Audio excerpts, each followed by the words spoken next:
अस्सलाम वालेकुम दोस्तों, आपने बड़े लोगों से या बुज़ुर्गों से अक्सर सुना होगा, उलमाए कराम से, कि आप किसी चीज़ की कसरत यानी ज़्यादती की दुआ मत कीजिए, बल्कि उसमें जो बरकत होती है अल्लाह की जानिब से उसकी दुआ कीजिए। बरकत की एक मिसाल हम आपको दिखाना चाहेंगे। ये एक घर के 4-5 बकरी के बच्चे हैं। बकौल इन लोगों के एक बकरी के बच्चे हैं, यानी एक बकरी। इससे कहते हैं बरकत। ये बरकत की ज़िंदा मिसाल है। तो हमें हमेशा बरकत की दुआ करनी चाहिए। अस्सलाम वालेकुम मलगुरु दغه په خانوزه د یوې وزې 5 مرغونې پیدا شوي دي. ماشاءالله دا اوس د 2-3 شپو دي. نو ډېر خوند کوي.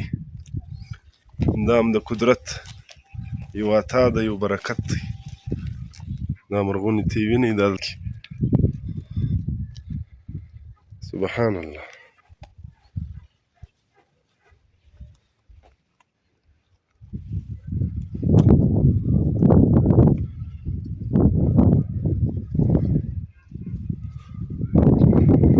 ګرد ښایسته ښایسته مرغونې دي.